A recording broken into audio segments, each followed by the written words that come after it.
Oh, and boys will be boys. Episode We are back. 9. So, cracking off this fresh ep. Are we cracking it off? Cracking and slacking is what I I like always to say. think of pulling it off more, but that's just me. Like two hunks of Play-Doh being pulled apart. Yeah. We're pulling off this I mean, ep. you could crack it off too, like a carrot. You know how... That's how I eat carrots. You take it and you slam it on the side of the counter. You crack it in half. Yeah. Listeners, why don't you, after you listen to this full episode, go ahead and comment about whether or not, or whether it's more like a carrot or more like Play-Doh. Crack it or pull it. Yeah, and those are your only two options. Yep. So, do we have a good show today? Yet to be seen. So, we're going to be diving into a bit of the canon a little bit more of this show. And so we know this is a very complex ecosystem we've cultivated here. Yes, unfortunately, it's spun way out of control.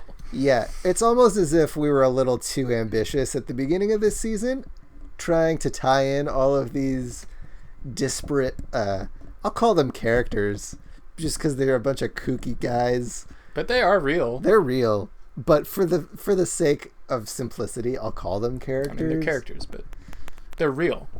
They're kooky characters. So we tried to tie a lot of that stuff together, and a lot of it just naturally tied together anyway. And so now I think it would be important to discuss what's actually happening. So we have your classic setup of good versus evil. Is it like, Star Wars, Lord of the Rings, Stuart Huey Little goes to town. you know the obvious good versus evil tales. So we got a war that seems to be just about to come to a head. Yeah, be set off here in the near future, but we have two sides. We do have a season finale coming up. We do. Look out for that. Supersized season finale. Supersized. Next ep. So look out for that. Wouldn't that be crazy if the war came to a head and coincided with that season finale? That would be really convenient, just to bring everything to a nice climax. What a wacky coincidence. We'll see. Oh. So we started out getting pulled into this sort of almost biblical struggle between good and evil when we came across a character named Gepetto. Gepetto, yeah, he was kind of the catalyst for all this. It's almost like he's the puppeteer pulling all the strings, almost if you will. As if. I will. Oh, so as we may or may not have learned, there's this ancient being named the Riddle King who possibly is controlled by or controls Gepetto. He's immortal. We don't know which is in charge of the other. He's up there though. Like him and Gepetto are suspected to be like the head of the snake type of figures. Are they like a two-hander? Yeah. We're not really sure what's going on. But under them, who else we got? There's like there's like an Atlantean alliance. There's an Atlantean alliance that have taken issue with some sleeper cells that are actually trying to protect America. Yeah, so humanity. Then you got the sleeper cells over on the other side. But and the sleeper cells, in order to combat the Atlanteans, have enlisted the services of some mutants from the Marianas Trench. Oh, that's right, the Marianas Trench mutants. Yeah, we haven't seen any of those yet, but they supposedly exist. They do. There's an Undertaker. He just wants to fuck Forgot all the about bodies. the Undertaker. He's kind of a rogue character, like a wild card character, right? Yeah. We did this in a previous episode where we tried to recap who was on what side, and we ended up saying, like, blank character is a wild card for, like, 6 people. I think whenever we try to recap what's going on, we just further muddle up the story and make it harder to follow. So maybe we'll get some more closure on what's going to happen. There's a lot of moving parts in this, so I will sort of tease the listener. Okay, we want to entice them to get through this episode. Yeah, good idea. Let's just say we're going to get some answers later today. Ooh, I like that. A little bit of this some behind the scenes for this struggle. A peek behind the curtain, if you will. A look at the cogs in the machine. Indeed. All right, stick around. And we'll be right back. We are, as you both know, as you all know, we as are both of our listeners know. Both of our listeners know, we are boys. And we will be boys. We will continue as such after this break. Boys will be boys. Boys will be boys. Listeners, we're back. I'll say it. We've returned, and I know we promised some canonical answers, but before we get to that, we're going to interview our first guest. He and his brother own a world-famous circus. Let's try and keep it from getting a little too chaotic, much like a circus in here. Ladies and gentlemen, welcome. Let me know if I'm reading this right. Is it Pascal Booby? Pascal Booby, yes. Pascal Booby? Yeah. So it's the Booby Brothers Circus. Correct, yes. I am one half owners and operators of the Booby Brothers Traveling Circus. Okay. Pascal and your brother... Quay.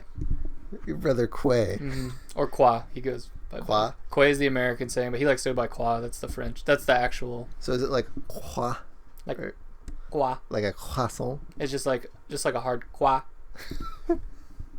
Just a really hard, super sharp Qua. You're still not getting it, but that's okay. He's not here, so... Okay, so you're in town. Obviously, your circus is in town. The circus is in town as well. And I can only assume you're here to promote your new show. Yeah, we just want to let the folks here know that the Booby Brothers are in town, and we're here to show you a good time. It's I guarantee you, it'll be like nothing you've ever seen. That's the Booby Brothers guarantee. Wow. Yeah. Strong confidence in this. Mm-hmm. Well, let me tell you, we've gone around the world. We've been doing this for about 40 years, around the globe. We've done it in many a country, Argentina, and others around the world. What other what would you say is your favorite country to have done this show in? My favorite country. Oh, well, you know what? A show always jumps out at me that we held in Iraq. It was yeah, I get a little teared up every time I think about it. It was a was it for the troops or something? It was one of those for the troops. Like yeah. A USO show or something? Yeah, it was Booby for the troops. Booby for the troops? Yeah, and it was a circus performance. We performed out there on one of the FOBs. It was a forward operating base in... Thanks for clarifying. For all those jarheads out there. Yeah, everybody knows our jarhead demographic is off the charts. It was about a couple miles or maybe a couple clicks just south of that base there. So I don't mean to cut you off. You remember that movie Jarhead with Jake Gyllenhaal? I don't recall. There's a sequel to that. There's a sequel? That just seems weird to me. Anyway. Oh no, we can talk about that more if you want. I've never seen the original Jarhead. What's your favorite Jake Gyllenhaal movie? There's so many good ones. Nightcrawler sticks out because it was so recent, but I love me some Donnie Darko. But what about like Source Code? I mean, I guess. I thought it was alright. Okay, well that was my favorite movie. Actually, there's Prince of Persia. The Sands of Time. Mm-hmm. Which actually we named one of our circus shows after. You see, we don't just do the general circus. We do, specialty depending on the seasons. So it's not like a 3-ring circus with. Well, it is a 3. The animals. Yeah, and the clowns. That's always there. But then we have the specialty. That are every couple months we'll do a different one, and there'll be all these exotic titles. It's very high art. Kind of like a high concept. Sort exactly, like a high concept situation. But yeah, these are all like very, very high art pieces that are very intellectual and have many different meanings and interpretations. So is this sort of like a Cirque du Soleil situation, or? Yeah, I really, those guys have been really trying to put us out of business for the better part of a couple decades now, and yeah, those guys are a bunch of French assholes as far as we're concerned. But well, you guys are French as well. Well, that's, yeah, but the thing is, okay, I guess them being French assholes does not change whether or not you are French. You know what I mean? Yeah, I see what you're saying, but the fact could be Japanese and they'd still be French assholes. That's right. They're both French and assholes. Okay, have you ever been to a Cirque du Soleil show? Yes. How long ago was this? It was like 10. Okay. That didn't tell me how long ago it was. Well, I'm a 23-year-old man, so 13. Okay. Math. So 13 years ago. So when you went to the show, about how many people were there? A couple thousand. Wow. Fuck. Wow. Okay. So what kind of numbers are you guys playing? Oh, I mean, very comparable numbers. A couple thousand. We're very neck and neck with them. Many people don't realize that there's more than one exotic traveling circus around the world, so it's not just all about Cirque du Soleil. But yeah, no, very comparable numbers there. But when you were at the show, a couple thousand people. How long was the show about? 2 hours, 2.5. That's a pretty long show. Okay, and what was like their big centerpiece, like performance, their spectacle? I seem to remember it was a very sad clown, and he was running around underneath, those people who like dance by hanging on like ribbons and they like roll up and down and shit. Yeah, ribbon dancers. Yeah. Ribbon dancers. Mm-hmm. There were a bunch of those above him, and he was just like crying, looking at them. Okay, so you said the clown was crying. You said. Yeah. Wait, are you writing this down? No, not at all. Okay. And what'd they do after that? They brought out some horses, and there were people doing. It sounds like you're writing this down. I don't know what you're hearing, but you just keep interrupting yourself. I don't know either, because I'm looking over. Can you please finish the story? You seem to have taken a very aggressive Please finish turn. the story. Finish the story. I'm trying. There were people on horses, and they were doing acrobatics. On the horses? On the horses, throwing each other from horse to horse. And that's incredible. Yeah, and they were doing like, while the horse was jumping over shit, they were doing handstands on it, and it was pretty impressive. Okay, see, that's where I start taking issue with the whole Cirque du Soleil craze. They're out there doing handstands and things of that nature. Well, it's what like, are you doing at your circus? We'll get into that. Okay, continue telling me. But the point is here, the people are sick of these cheap thrills. They're not coming to the circus to see some B-rate gymnastic nonsense. I mean, it's pretty impressive regardless. Well, if you want to be pretty impressed, you can go to the corner elementary school gymnasium and watch a bunch of 6-year-old girls do back handsprings, and maybe that will be your circus for you. I don't know if that would be that impressive. Oh, well, it's the same thing, and you were so impressed when those French assholes did it. I'm sorry, I don't know what to tell you. It was the spectacle was incredible. Do you think they're sorry? What do you think they're thinking? That just ices me. I think that they're thinking, I hope that I don't fall off of this horse. And they're just trying to do their best. I bet they have fallen off their horses. See, our performers they don't make mistakes. There's no such thing as falling off a horse, because we don't have horses. There's no such thing. Oh, you don't have horses. Okay, what do you have? We have stallions. Okay, pretty much same thing as a horse. Not the same thing as a horse. A horse is a common man's animal. Recently learned that a stallion is just a horse, a male horse that is bred to continue breeding. So it's just like genetic fodder. A stallion is simply... So the point of a stallion is to just like fuck and make fast horses. The point of a stallion is to be of the highest genetic quality for the most superior of acrobatic, circus-like performance art that our stallions are a part of. So this sounds a little bit like horse eugenics to me, but I'm going to move on past that one. Not quite sure what that is, but yeah, I'll move along with you.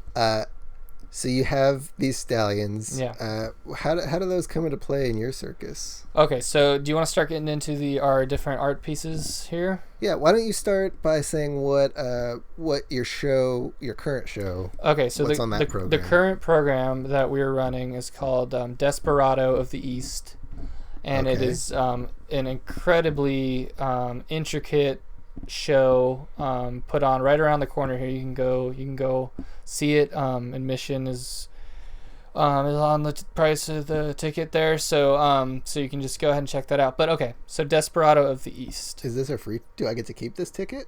Am I actually? No, you give the ticket to the booth operator. Well, yeah, but are you comping me a free? This ticket? Yeah, right are here? you comping me a free one? I wasn't gonna. I mean, it would be pretty good publicity to get a journalist of my stature in there. I mean, I guess you're right.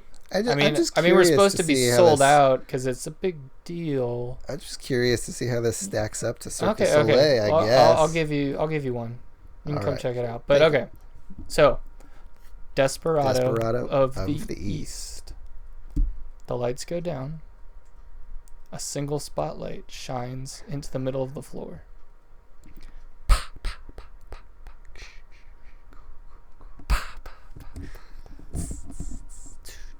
Wait, are you doing the entire show right now? Shut up. Boom, boom, dum, dum. What's happening? Shut up. Am I supposed to be Boom, boom. visualizing any of this? A second spotlight lights up. So this whole time it's just been a single Shut spotlight? the fuck up.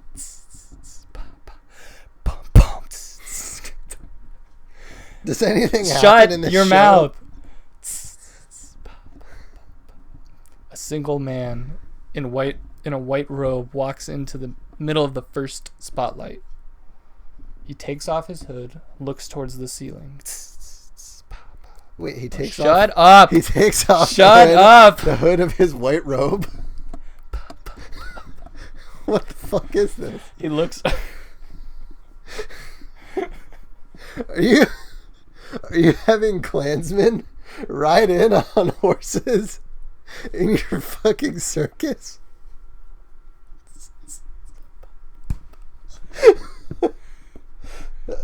Dude, are you gonna let me finish or not? I guess. Go ahead. I find it incredibly rude that you're Well, you're interrupting the this Desperado of the East. Desperado of the East. Okay. That. Are Sorry. you done? Just to interrupt real quick. That title, Desperado, is a typically Western word. The more Southwestern of the American nature. Oh, good. So you see the irony. And the East is like, if you were to say the East, I think of like the Far East, like Asia. Right. That is typically the East. So, is this supposed to be like a cowboy in Asia?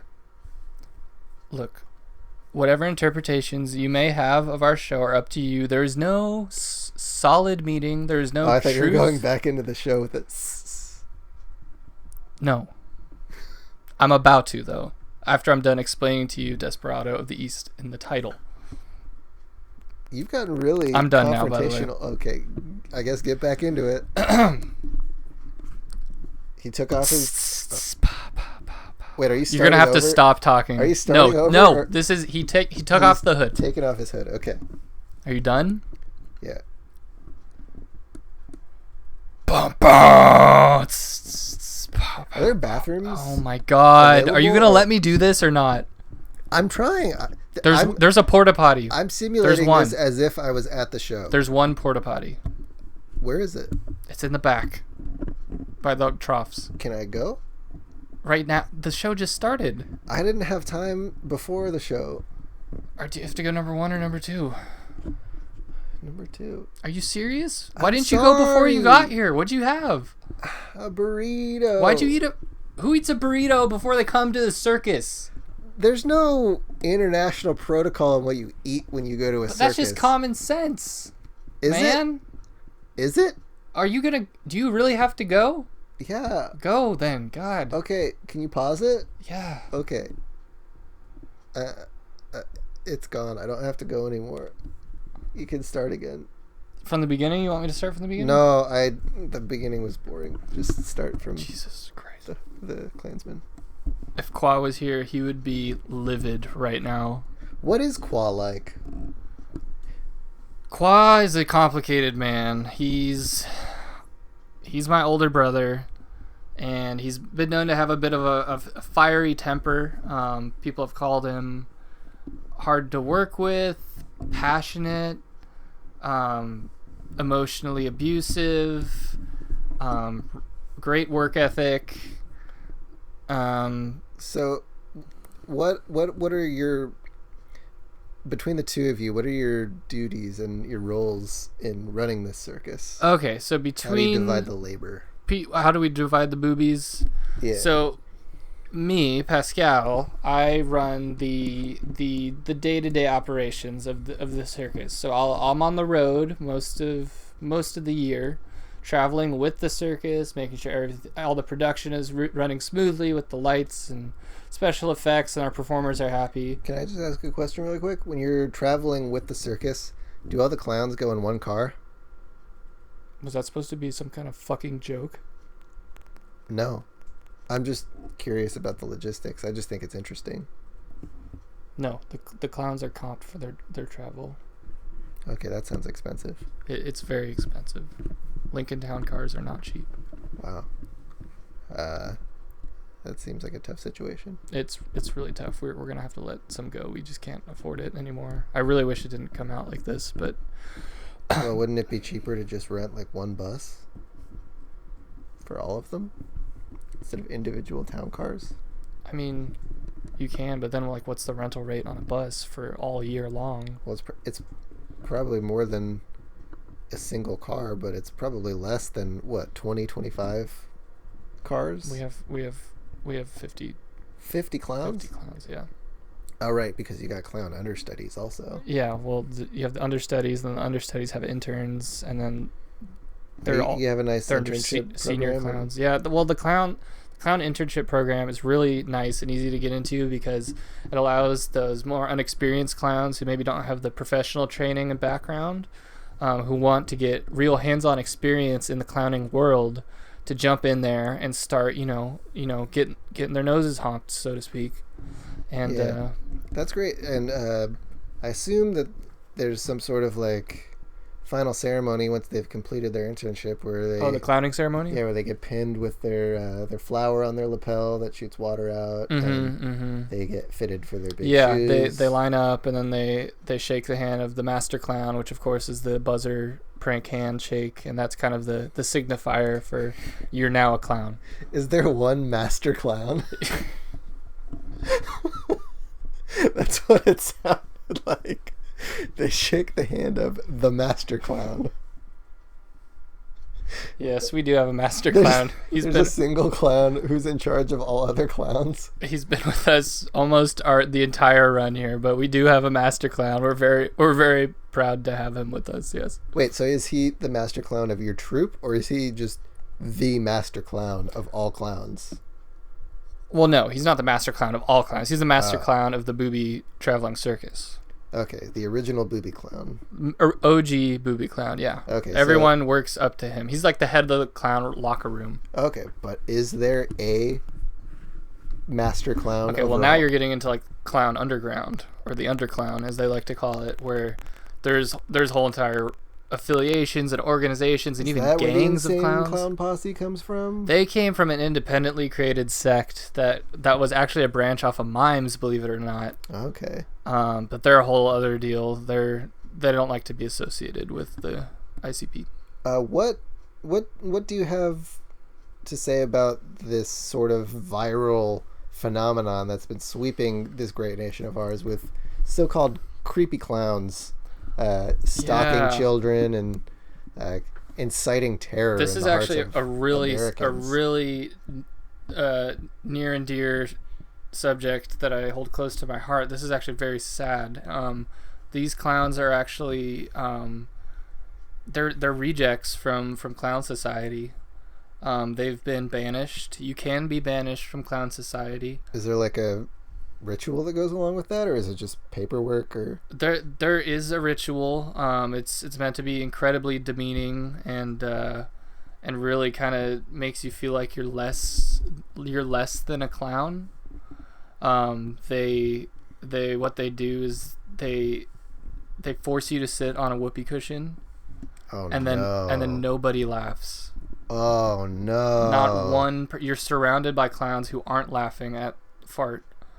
And that's gotta be a tough time. And then they're forced to leave the clown society. So now you have these clowns wandering the streets, and they don't know how to re-enter society as people because clowning is all they know.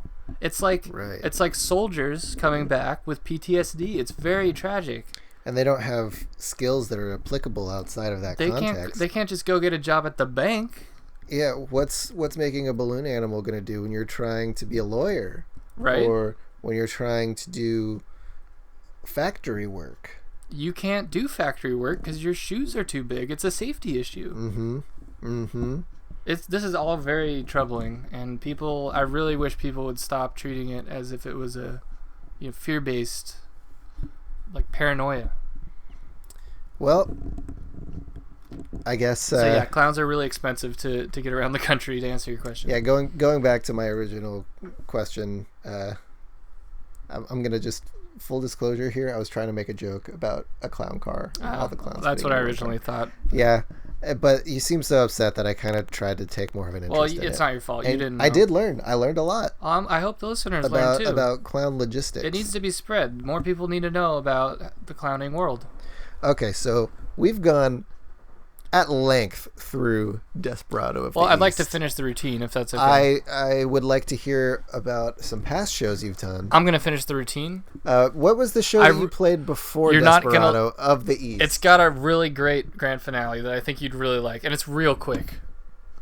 Really? I promise, it's so quick. Is it almost over? Yeah, It's only been like 40 seconds of the actual show. Well, you cut it off before the climactic. So your show is only like a minute and a half long? No, this is only the centerpiece of the show. Oh, I thought this was the main event. I thought this was the entire show from beginning to end. No, this is what people came to see. Okay, I'll let you do this. The Klansman just took off his hood. Right. Okay. So That's where we're at. Okay. He takes off his hood. There's still one spotlight that nobody is in. Right. And then there actually was a second spotlight in front of him. Yes. Yeah. That's what. Okay. He takes off his hood. He looks up and around at the audience, confused, but content. He unfastens his robe.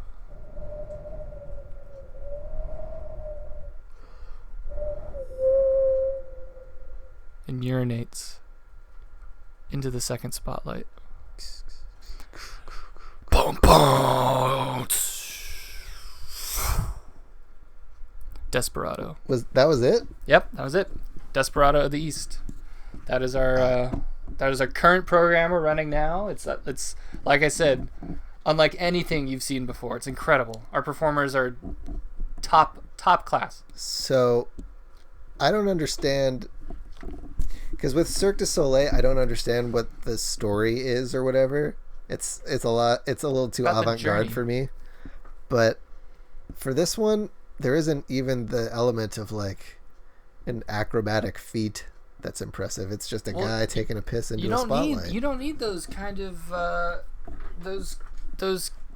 kind of just silly like shenanigan just sprinkles to make your show. That's just glitter. That's just show.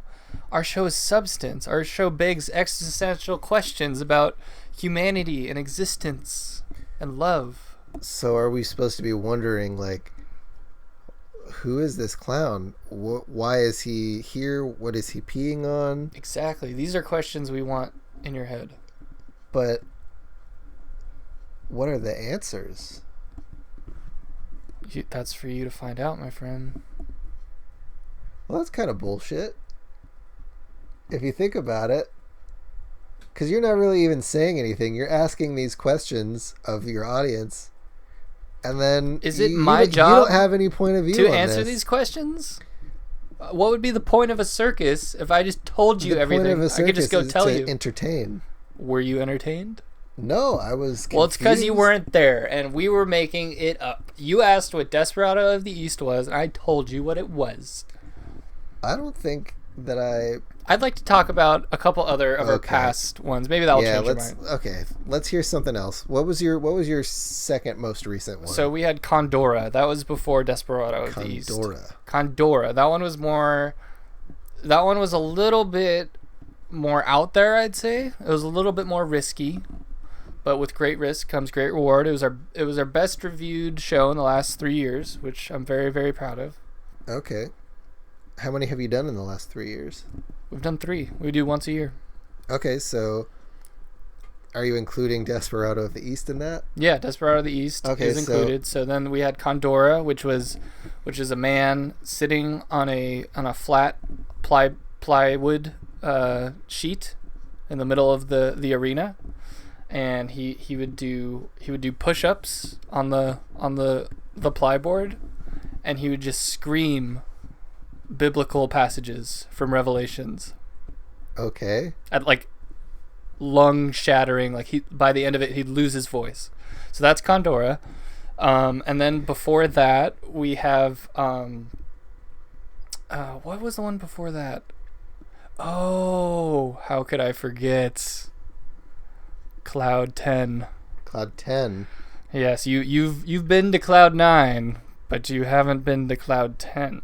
And what was that one about? Cloud 10 was one of my personal favorites. It was just a guy watching Godzilla from 2000. The one with Matthew Broderick? Yeah. So it's just a guy in a chair and a TV. And was it a big TV so everyone could watch? No, it was like a normal TV, like one you'd have in your living room or something. So you just had your crowd who couldn't really see the TV, and they just saw a figure in front of a light box, basically. Yeah.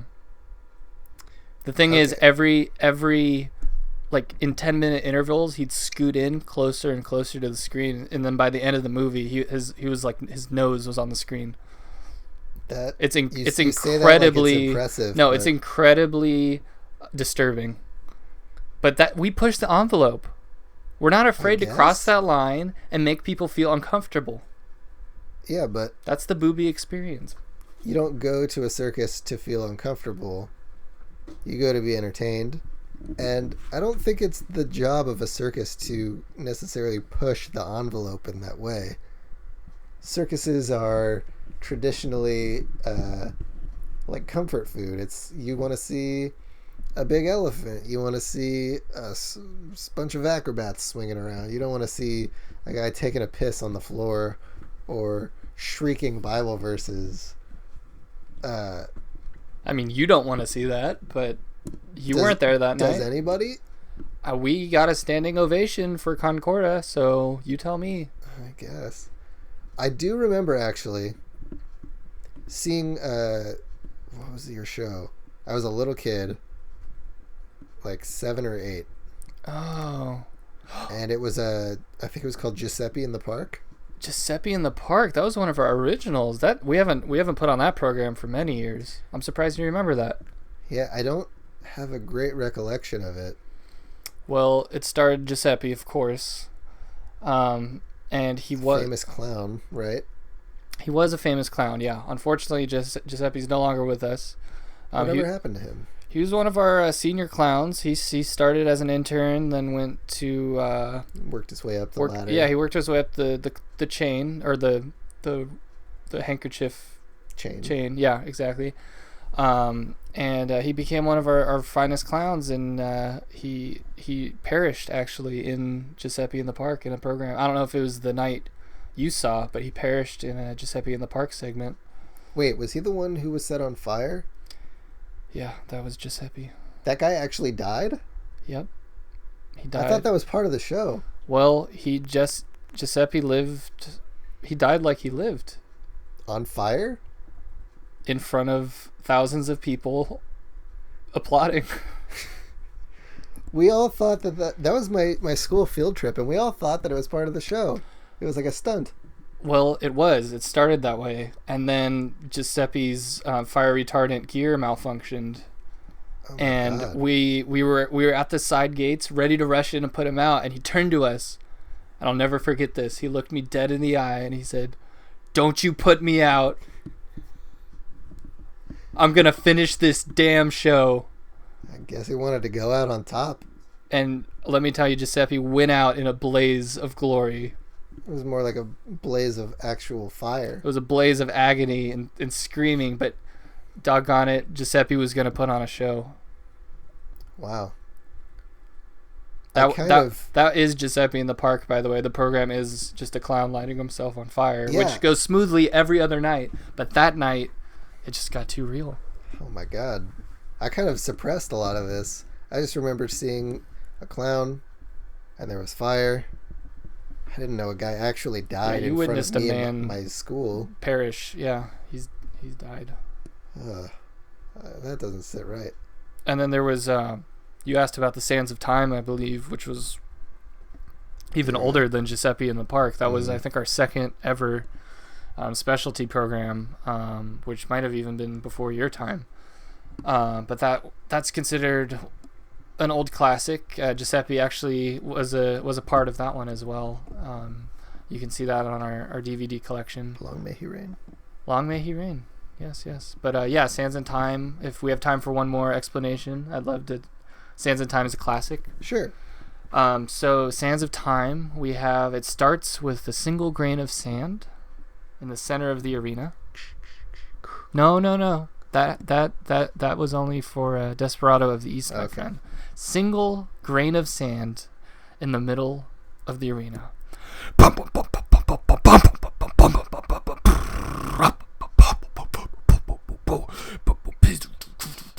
So could you see that there was a single grain of sand? Was it visible? Yes, there was a spotlight and it was there. Well, yeah, but you're not going to be able to see just one grain of sand. It's the Sands of Time. So, but time isn't a physical presence. It is in the Sands of Time. Because what's the representation there? A man. Was it Giuseppe? Giuseppe was time? No, he doesn't come in yet. A man comes in as time. Okay. He comes in. He stands right over. He picks up the grain of sand. He holds it in his hand. People can see this on the jumbotrons. You see. So you have cameras that are showing this all on a jumbotron? Yeah. Okay. So people in the bleachers can see. So the man dressed as time. That many people in the back of the bleachers? We're a sold out operation, my friend. A lot of people come to do this. Well recognized, though. The man as time picks up the grain of sand, and he takes off his trousers. He takes off everything. I'm not gonna lie to you. He gets naked. Nothing wrong with that. Completely natural. Okay. He walks around, and suddenly others start coming out. We have Death comes out, which was not played by Giuseppe. That would have been ironic. Death comes out. Unfortunate. Love comes out. Space comes out. And do they each have a grain of sand? They do. They each have a grain of sand in their hand, and they all walk, and they all start to meet in the middle. Are they all nude? Everyone's nude, but everyone's different colors. Like ethnicities, or are they painted? No, they're painted. Okay. They're all white. Everyone in my circus is white. The Klansmen. Okay, that makes sense. I don't know what that is, but so they all meet in the middle, right? Okay. And they all turn outward. They're all facing the audience, back to back in a circle. Okay. They all bend over all with right. their grain of sand in their hand, and they all insert their individual grains of sand into their anus. Their own or each other's? The one to the right. Okay. So let me walk you through this. Time inserts his grain into Death. Inserts his grain. Just Death gross. inserts his grain into Space. Space inserts his grain to Love. And Love inserts his grain to Liberty. Was there Liberty? Did you mention that before? He came out last. Okay, Did he like pop up from underneath the stage or something? He was just late for that specific show, but Oh, okay. he's supposed to be there. And then Liberty completes the circle by placing his grain back into time. And that's the Sands of Time. All right. And to answer your question, Giuseppe played Liberty. He was late. I never asked, but all right. Well, folks, go ahead and see the Booby Brothers Circus. Booby Brothers Circus. Maybe I'll have in town for the rest of this Qua week. here next time.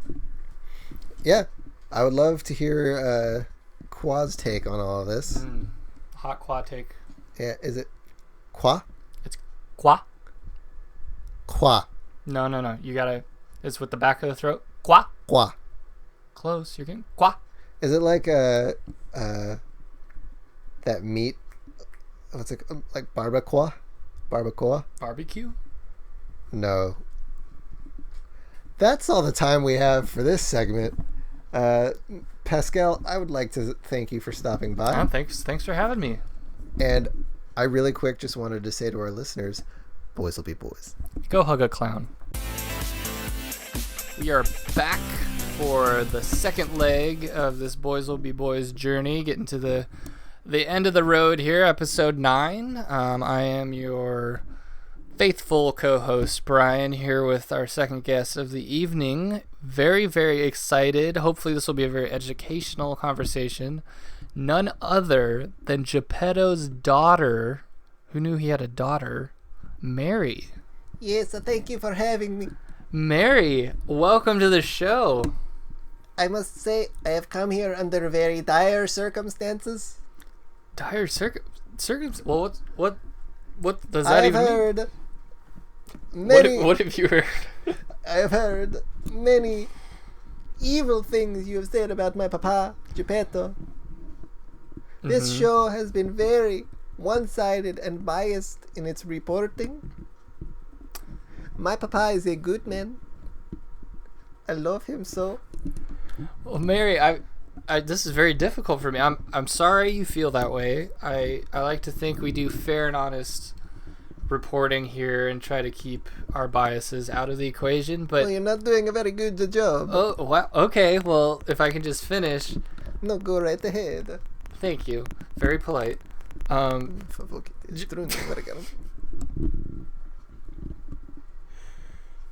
Your father is a very, very nasty man.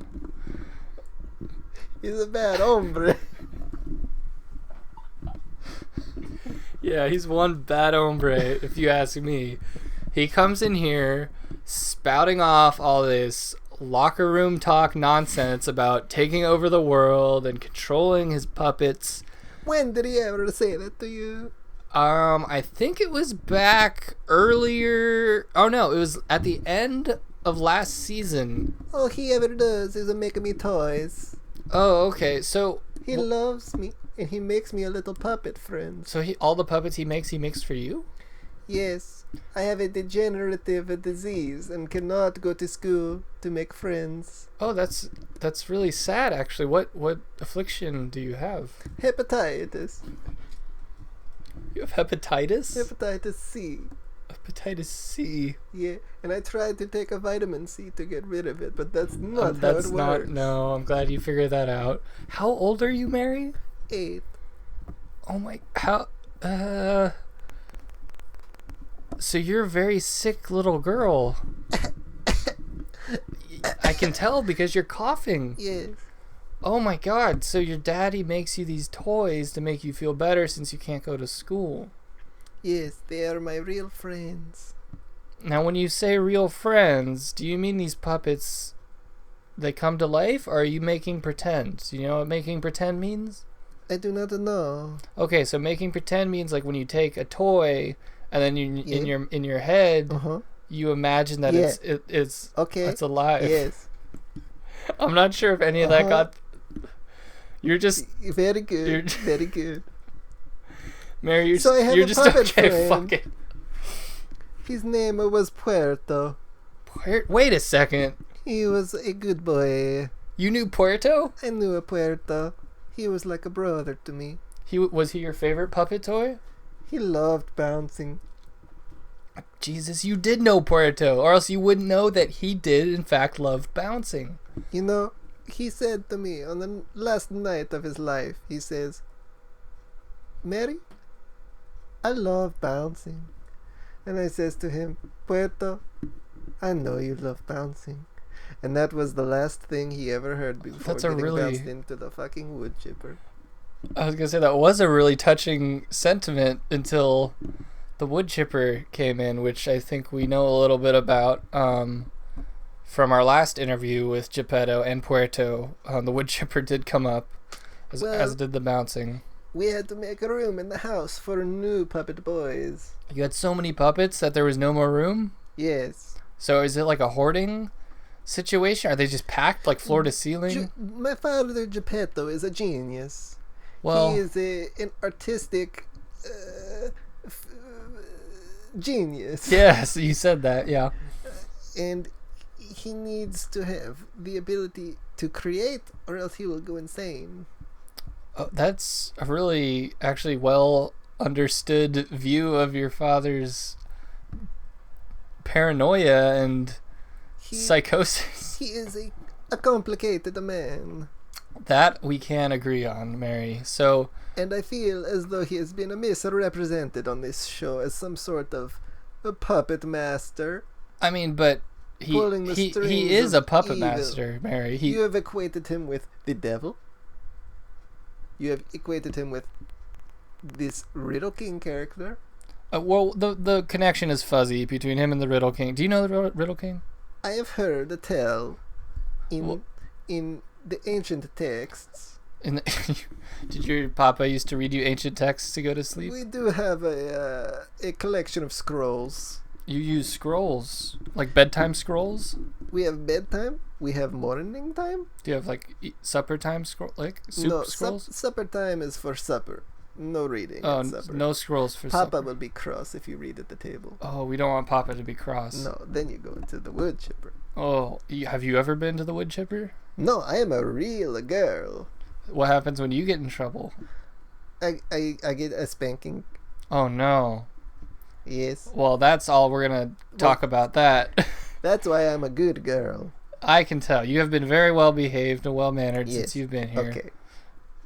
Okay. Very good. Okay. So we're moving on now. So you said Puerto was your favorite. What were some of other of Gepetto's creations that you loved playing with, and that maybe maybe we can have on the show in the future? I don't know if this whole thing blows over with Gepetto. Well, he has a new boy named Gonzalez. A Gonzalez? Gonzalez. Gonzalez. Yes. Yes. A Gonzalez is a very nice boy. Okay. Is he's a boy-shaped puppet? Yes. All of Gepetto's puppets are boys. They're all boy. Interesting. Okay. Because he already has a daughter. Oh, so you think he... Me. I am his Yeah, daughter. no, I got that.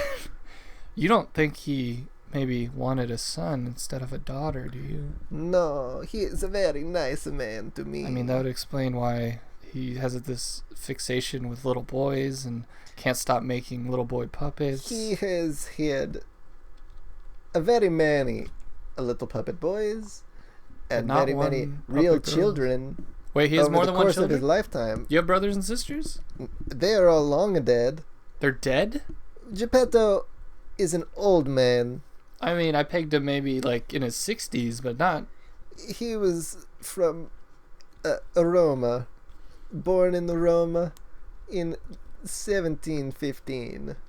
Gepetto was born in the 1700s? In Rome. Yeah, in Rome? Blessed by the Pope himself. You're telling... Excuse you. Thank you. Shouldn't you say Gesundheit? That's a German. Oh, yeah, that's right. And you are, as we know, Italian. I am an American citizen. Oh, you're a citizen? Yes, I was born here in America. Where were you born?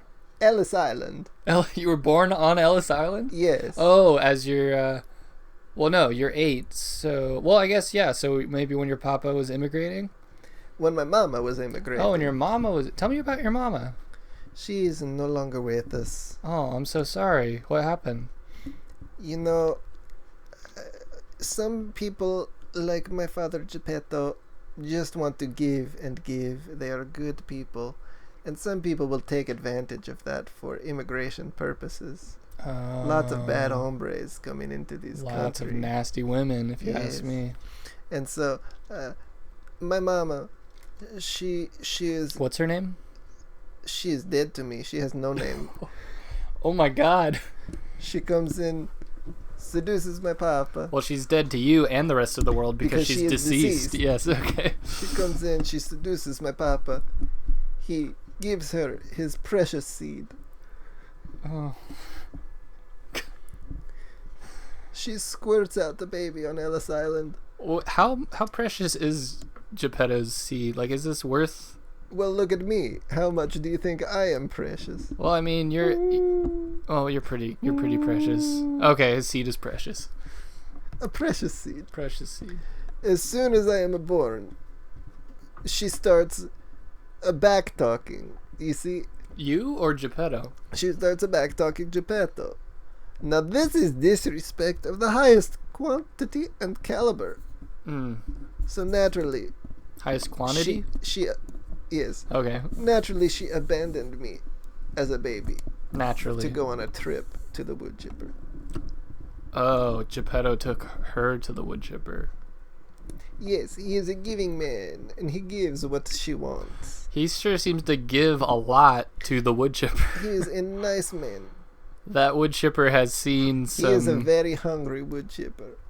Okay, so when you say the wood chipper, we're talking about a physical, like, gardening purposed wood chipper, like industrial, like one of those big, like on a trailer. No, he is my pet gopher.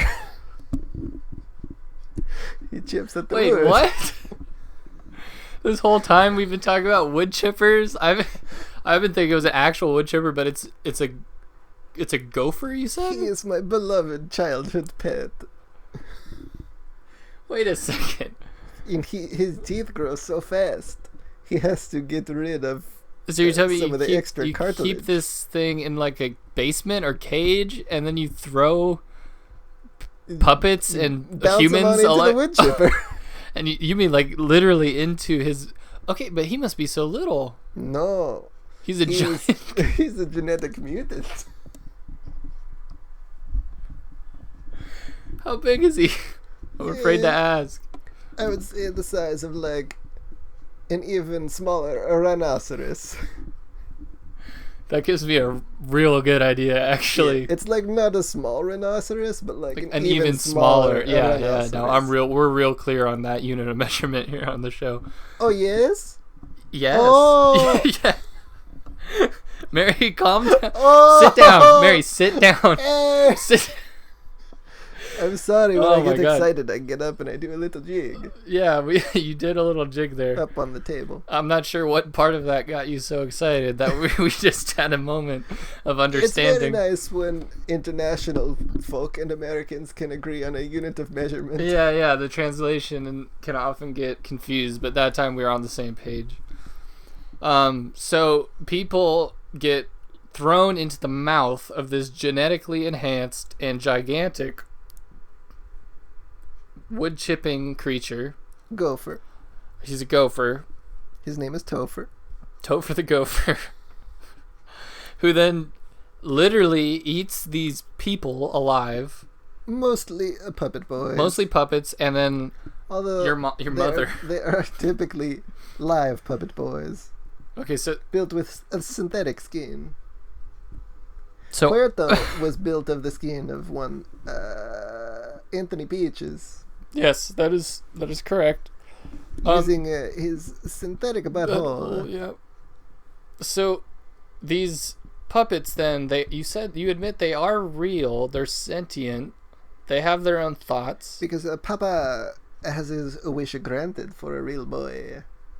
Okay, let's talk. I want to talk about this wish because I think this might be where things originated from here. Is this a genie situation? Where did he acquire this mystical gift from? He was blessed by the Pope for his immortality. but he was also given a great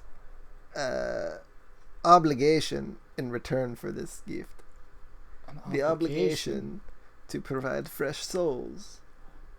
For the Pope? That's... Well, it was for the Pope to pass on. The Pope is sort of a middleman. For souls? Yes.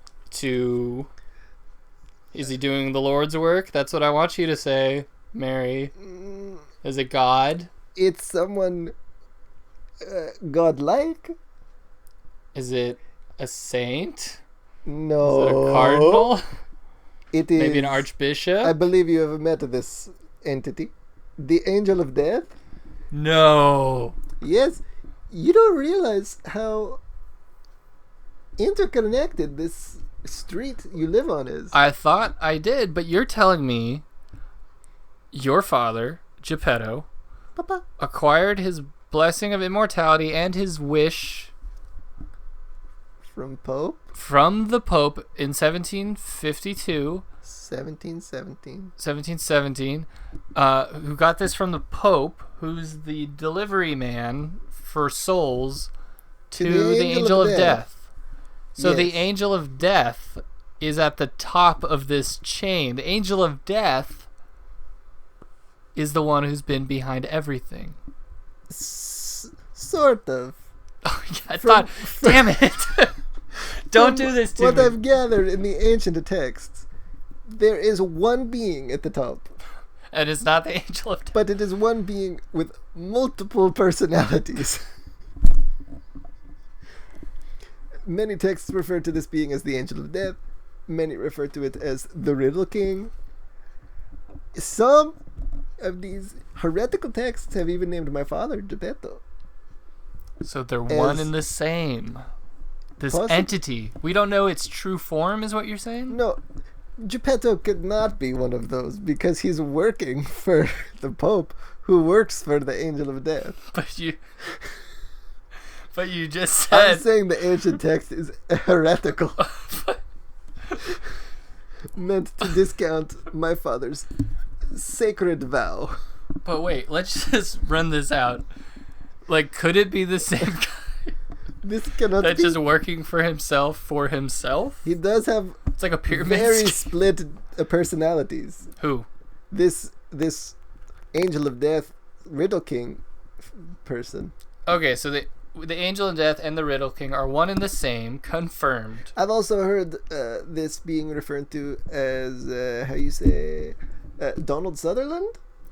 Shut the fuck up. Do you know this man? Donald Sutherland is a personality of Angel of Death / Riddle King? Yes. Oh, this is a huge development in the Great War. Is it? It is. You have no... Donald Sutherland hasn't even been a topic of discussion since the latter parts of season 1. And a minor part at that. This blows everything open. Donald Sutherland could be the key to everything. Wow. Yes. Yeah. Okay. So, very good. This is great. Mary, you're doing excellent okay. stuff. Are you done? My father is Gepetto. Yes, we know your father is Gepetto. I love my papa. You do love your papa. I'm sure he loves you too. Is there any other personalities we should be aware of that share these forms with Gepetto? Because I don't know who's the main... If these are all just personalities, who's the real person? Which one is the real one? Behind the mask. Have we even met him yet? Ooh. Or her? I would like, speaking of gendered pronouns, I would like to thank you for letting me be the first girl on this show, by the way. Oh yeah. Really this breaking is through that glass ceiling. This is an historic moment for the Boys Will Be Boys podcast. The first woman guest. I am still a girl, not yet a woman. Well, you'll be a woman. Don't be so quick to sexualize me with your leering eyes. I mean, you're 8 years old, so come on. I don't like the way you're looking at me, and you're making a locker room talk. Hey, it's a world of bad hombres out there. And I've heard what you do to Anthony Peaches when he comes in. You try to touch his Anthony pee-pee, Peaches. You look at his butthole. Spreading this malicious information. Oh, so you want him dead? Is that what you say? Did I say that? Well, he's dead now. I didn't. My papa skinned him. So he didn't go to the wood chipper? No, this was because his skin needed to be pristine in order for Puerto to exist. Do you think there's any part of Anthony Peaches that was living on in Puerto? It could be. I mean, it doesn't matter now because they're the puppet boys chipped. have over time deteriorated in such a way that we must their personalities begin to shift. They become very afraid. They seem to become more aware of their surroundings. Maybe this could be their less agreeable to Gepetto's bouncing. Treatment and bouncing. Yeah. Yes, this could have to do with their latent personalities and memories returning. I wouldn't know. This is a lot like Westworld. I have only seen the first episode so far. Well, this bears some striking resemblance to the plot of Westworld, but hopefully that's as far as that goes. Didn't you have a Michael Crichton on here earlier? You know what we did? Right before Westworld came out? He would be a beneficial person to have in the studio right now. Get some info about Westworld, get some spoilies. Yeah, we should actually... Oh, that's a good idea. We should have Michael Crichton back on the show. Isn't he dead? Well, that's what we thought until we had him on the show. No, like, didn't he kill himself on the show? Michael Crichton? I don't remember. I feel like you guys. Do you think Michael Crichton is a character in Westworld? You guys have a lot of people kill themselves on your show. You know what? Unfortunately, we do have a lot of people who decide that maybe this was the height. So we try to spin it into a positive. This is the best, the peak. And people just don't want to go on living anymore, so they kill themselves. I can relate. Oh, Mary, don't. Don't what? Put that down. Mary, stop. No, I'm not doing Mary, put it down. Okay, if you want to fucking go there, I'll fucking go there. Mary, put it down. You never asked me my full name. My middle name is Annette. I am a puppet. Everything I told you was a lie. Oh my god. Mary just hung herself with her own strings, just slowly spinning on my fan. There are no strings on me. Oh, but Mary, there are so oh my god. I'm just watching this lifeless corpse puppet just twirl around my room, tangled in its own strings. You will never know. Oh, it's still alive. If any of what I told you was real. Oh my god. And it will haunt you. Gepetto sends his regards. Oh, chilling last words from Gepetto's one and only daughter, Mary Annette. Hopefully those were some compelling answers to the questions regarding the impending Great War, which I think is upon us. I think we just received some crucial information. But I gotta get this puppet girl out of here and add it to the list of boys will be boys suicides. And boys will be boys. Oh, we're back. We are. If you were to ask us where we are, what would you say? Back, baby. So let's talk about what just happened. Right.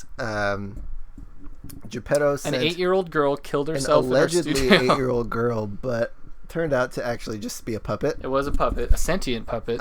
She was trying to make us feel bad about our war against Gepetto, trying to humanize him a little bit. Mm-hmm. She gave us all it this. Started working too. Yeah, I was feeling bad. I mean, I sat in here on that interview silent. Well, I mean, we asked you to because to respect the too many people talking. I mean, too many cooks in the kitchen. Already talking over each other. I know. I mean, it's just one too many people after, you know how it is. Like a circus. Like a circus. She gave us all this great lore, just connecting everything, and then she just cast doubt about whether or not that was even real. Like, do you think that was real? Do you think that was all just It makes BS? sense. I mean, what else could possibly be true? Literally anything else But could she be did true. say it might not. I guess. I think she had the last laugh, because that's going to haunt me. I'll tell you. Well, that she much. literally had her last laugh, because now she's dead and she won't be laughing anymore. That's a pretty morbid way to see that. Hey, do you think that the wood chipper is actually a gopher, or do you think that Gepetto just has a wood chipper? You know, before I was really hoping it was a wood chipper, but now I got so on board with the gopher idea, that's all I can think about. So yeah, I think the only way to have these answers that was a silly mistake. Wow, you made. what a flub! Oh my God, Put that on the calling blooper Dr. reel. Freud. Hello, Dr. Freud, we've got a slip for you over here. So the only way to answer these questions will be the Great War, and I think it's time. I think so too. Even if it's not, let's just gather everybody into one place and see what goes down. Wait. Ty, do you hear something? Do you hear? It sounds like a... Oh my God. What?